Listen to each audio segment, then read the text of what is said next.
The morning sun shone gently through the airport windows as passengers boarded the flight from Dallas to Washington, D.C. It was an ordinary day filled with the usual chatter of travelers, some on business, some on vacation, and a few heading home after long trips. Among them was a quiet man in uniform, a soldier returning from duty. His name was Sergeant Mark Ellison, a tomb guard from Arlington National Cemetery. He carried himself with calm dignity, his posture straight, his eyes steady. Few noticed him at first, but his presence had a quiet strength about it. As the plane took off, everyone settled in. The flight attendants moved down the aisle with smiles, offering drinks and snacks. Children played with their tablets, a group of college students joked loudly, and an elderly couple sat hand in hand, watching the clouds outside. Everything seemed peaceful. The engines hummed softly and passengers began to relax. Mark leaned back in his seat, his hat resting on his lap. For him, flying was routine, but he never let his guard down completely. Years of discipline had trained him to stay alert, no matter how calm the surroundings seemed. About an hour into the flight, something changed. The steady hum of the engines continued, but there was a strange silence over the intercom. The pilot hadn't spoken in a while. Some passengers noticed the unusual quiet, while others carried on, unaware of what was happening up front. Then suddenly the captain's voice came through, calm but slightly tense. "Ladies and gentlemen, please remain seated with your seatbelts fastened. We're experiencing a minor communication issue. Everything is under control." But the tone of his voice didn't sound like everything was fine. A few people exchanged worried glances. The flight attendants moved quickly but politely, asking everyone to stay seated. A child asked his mother what was going on, and she tried to smile, saying it was just plane stuff. Yet moments later, someone near the window gasped, "Look outside!" The passenger shouted. Heads turned and eyes widened. Out in the blue sky, sleek silver shapes appeared. Not one, but two F-35 fighter jets flying side by side with the commercial plane. The cabin filled with whispers and gasps. "Are we in danger?" someone asked. "Why are they here?" another said. Phones came out, cameras clicked, and the once calm flight turned into a scene of confusion and fear. The two F-35s kept a steady distance, their sharp wings glinting in the sunlight. They looked both beautiful and frightening. No one knew what to think. Inside the cockpit, the captain was trying to re-establish radio contact. A technical malfunction had caused the plane to lose communication with air traffic control, and by aviation protocol, military jets were sent to investigate. But the passengers didn't know that yet. To them, it felt like something far more serious was happening. A man a few rows ahead stood up suddenly, panicking. "We're being attacked," he yelled, his voice trembling. A flight attendant rushed to calm him down, but his fear spread quickly. Several passengers began to cry, others prayed quietly. The tension grew thicker by the second. Through all of it, Sergeant Mark Ellison sat still, observing everything. His years of service had taught him that panic never helped anyone. His mind remained sharp, his breathing calm. He watched the fighter jets, studied their movement, and immediately understood. They were flying in formation, not aggression. They weren't attacking. They were protecting. Mark had seen that posture before in military drills.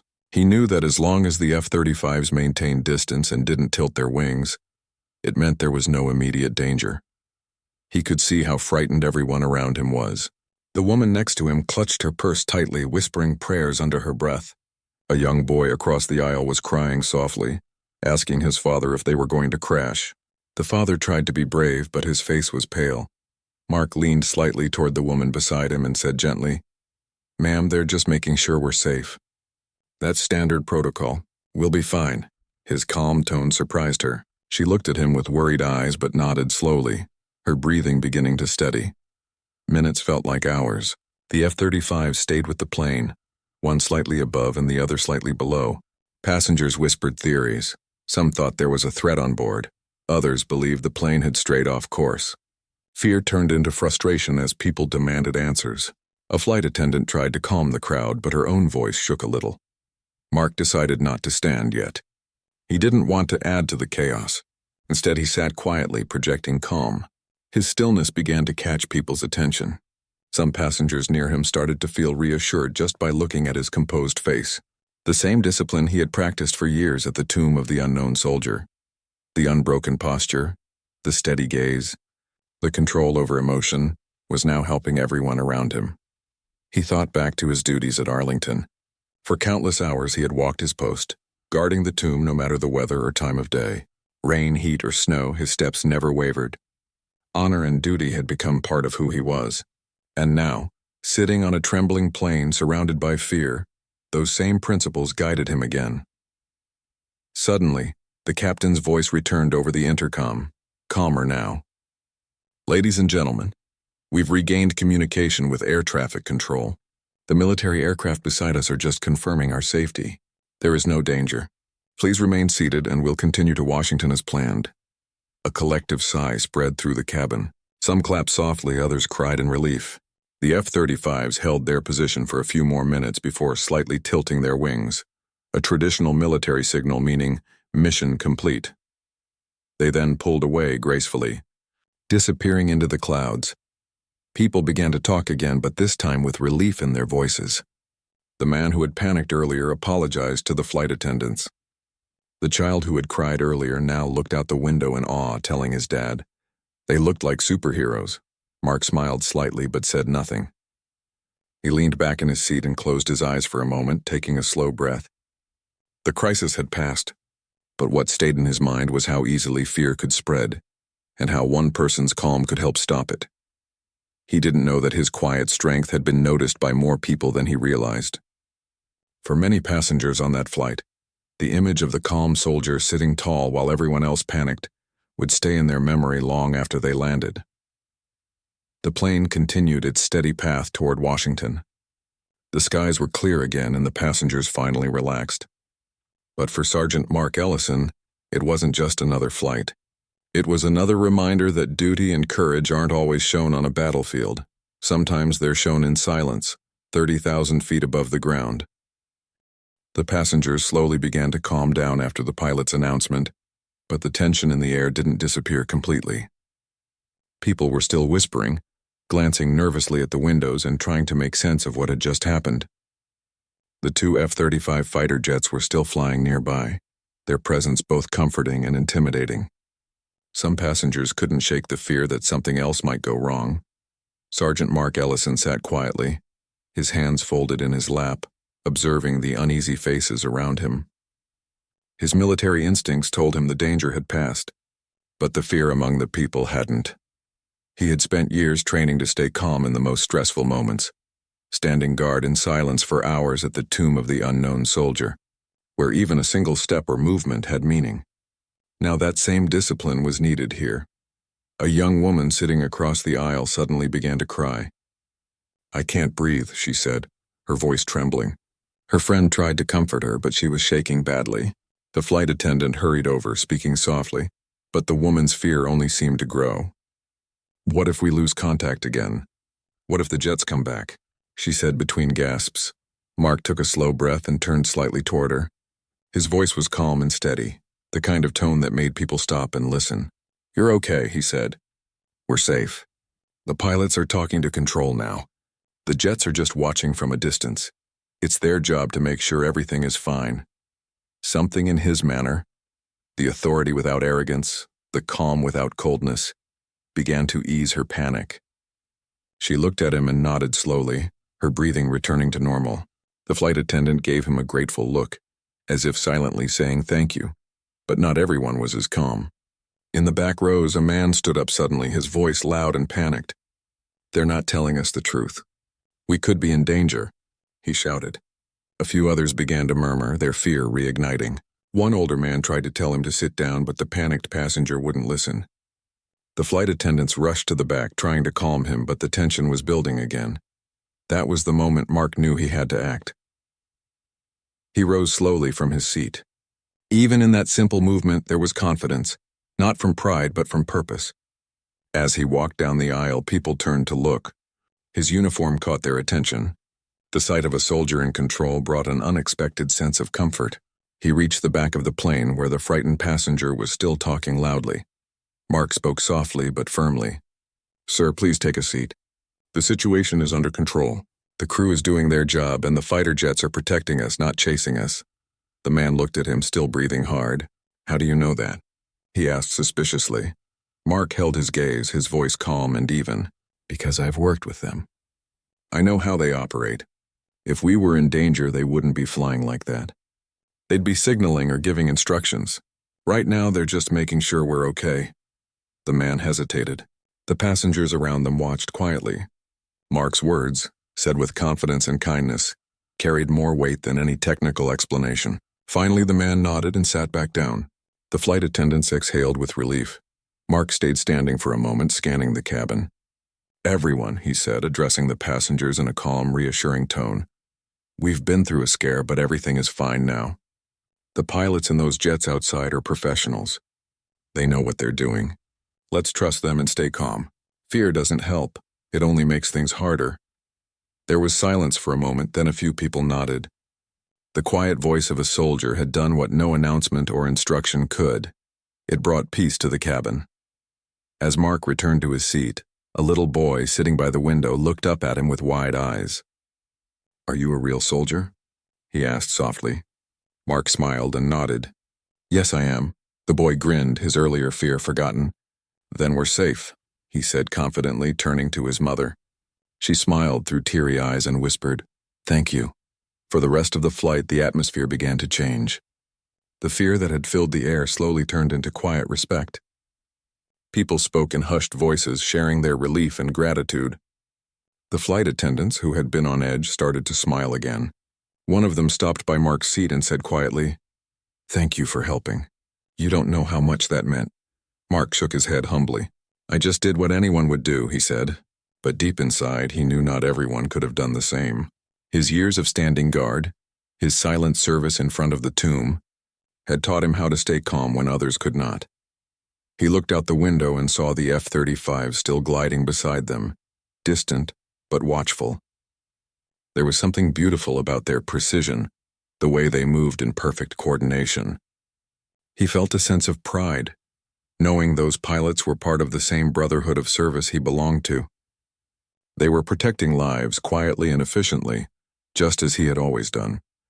As the minutes passed, people began to relax.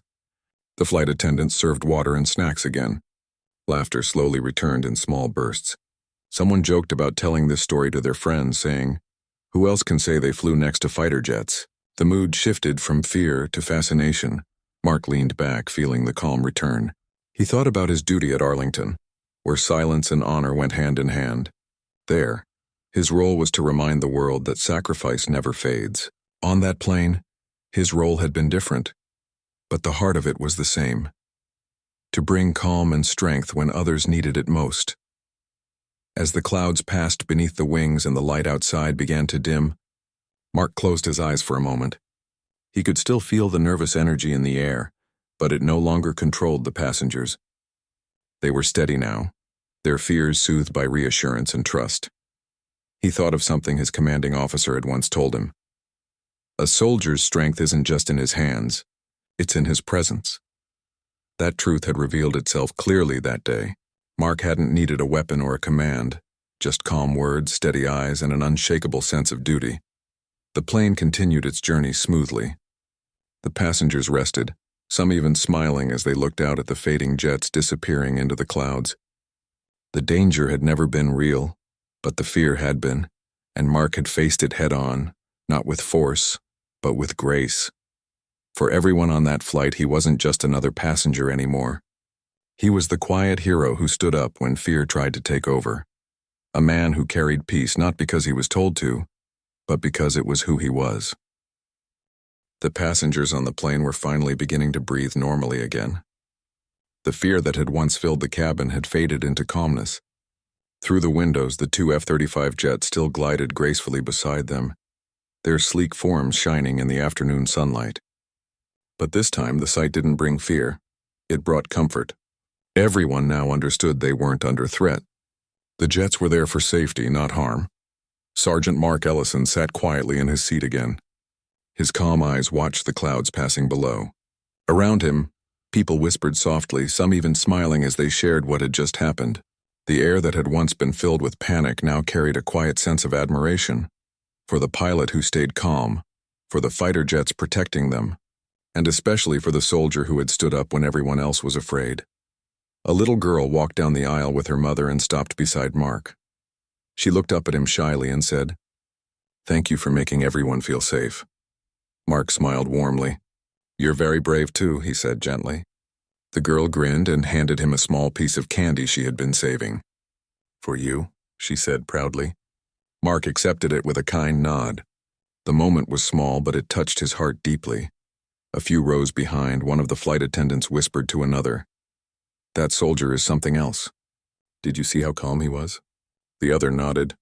He didn't raise his voice once, and yet everyone listened. They smiled, feeling a quiet gratitude that someone like him had been on their flight that day. The captain came over the speaker once again. "Ladies and gentlemen, we've been cleared to continue our approach into Washington. We'll be landing shortly. The military aircraft will be escorting us a little longer as a standard safety measure. We appreciate your patience." Applause filled the cabin. People clapped not just for the pilot, but for the entire experience, for having made it through fear together. A few looked toward Mark as they clapped, silently acknowledging the strength he had given them. As the plane began its descent, the clouds grew thicker, and the ground slowly came into view. The passengers pressed their faces against the windows, looking at the green fields and winding rivers below. The sight of land brought relief to everyone. They were almost home.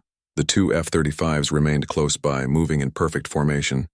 Their movements were so smooth that they looked like they were dancing through the sky. Then, just as the plane began its final approach, one of the fighter jets tilted its wings, a military signal of respect and farewell. The second jet followed with the same motion. Then both began to rise higher, their engines humming softly as they disappeared into the bright clouds. Gasps of awe and admiration filled the cabin. A few people even waved through the windows, smiling. "They saluted us," someone said. "No," another voice replied, looking toward Mark. "They saluted him." Mark didn't say anything. He simply looked out the window with a thoughtful expression. In his heart, he felt a quiet pride, not for himself but for the sense of unity and courage that had filled the plane. It reminded him of something he often felt while guarding the tomb of the unknown. Soldier, a silent connection between those who serve and those they protect. When the wheels of the plane finally touched down on the runway, a cheer broke out inside the cabin. Applause, laughter, and even a few tears filled the air. People hugged, shook hands, and thanked the flight crew. For most of them, it had been the most unforgettable flight of their lives. As the plane rolled to a stop and the seatbelt sign turned off, passengers began gathering their belongings. But instead of rushing to leave, many stayed behind for a moment, waiting for something, or rather, someone. When Mark stood up, the entire mood changed. Conversations paused, and all eyes turned toward him. An elderly woman with silver hair stepped forward first. Her hands trembled slightly as she said, "Young man, I've flown many times, but I've never seen anyone stay that calm when others were afraid. Thank you." Mark smiled softly and replied, "Ma'am, I just did what I could. We all stayed strong together." The pilot came out of the cockpit, still wearing his cap and a relieved smile. He walked straight toward Mark and extended his hand. "Sergeant, I heard what you did back here," he said. "You helped my crew more than you realize. You didn't just calm the passengers, you gave everyone courage." Mark shook his hand firmly, his voice steady but humble. "Just doing my duty, sir," he said. The pilot looked him in the eye and replied with sincerity, "You didn't just guard the tomb today, you guarded everyone on this plane." Those words struck deeply. Mark didn't respond right away. He had always believed his duty was to stand in silence at the tomb of the unknown soldier, honoring those who could no longer speak for themselves. But that day, 30,000 feet above the ground, he realized that duty could take many forms. Sometimes it meant speaking when others couldn't find their voice. Sometimes it meant standing tall in places far from home. As the passengers began to leave, many stopped to shake his hand, pat his shoulder, or simply say thank you. A young man in a business suit said, "You taught me something today. I saw what calm really looks like." A mother with a baby whispered, "I was terrified, but when I saw you sitting there, I felt safe." Mark simply nodded and gave each person a polite smile. He didn't seek attention or praise. For him, it was enough to know that he had helped bring peace when fear was winning. As he walked off the plane, the evening sun painted the airport in shades of gold and orange. He paused for a moment at the gate, looking out at the runway where the F-35s had vanished minutes earlier. The world felt calm again. He could hear people behind him still talking about what had happened, their voices filled with respect and relief. Mark adjusted his uniform and straightened his posture. Every motion was practiced, disciplined, graceful. As he walked toward the terminal, his boots made soft, steady sounds against the floor, just like the echo of his steps back at Arlington. Different ground, same duty. Outside the airport, a small crowd of passengers waited to thank him one more time. The elderly woman who had spoken earlier handed him a folded note. "I wrote this on the plane," she said shyly. "You reminded me that courage doesn't always wear a medal." He thanked her with a respectful nod and tucked the note into his pocket. As he walked away, he looked up at the sky. The last streaks of sunlight glowed behind the clouds, the same clouds where the fighter jets had disappeared. He felt proud not for himself but for the idea that even in moments of fear, humanity could show its best side. For most people on that flight, the day would become a story they'd tell again and again, about the strange moment when F-35s surrounded their plane and a quiet soldier stood up to steady everyone's hearts. For Mark, though, it would always be a quiet reminder of why he had chosen to serve. Not for recognition, not for applause, but to bring peace where there was fear. As he left the airport and walked into the cool evening air, Mark Ellison felt a simple truth in his heart. Bravery isn't always about fighting. Sometimes it's about staying calm, standing tall, and giving others the strength to believe everything will be okay.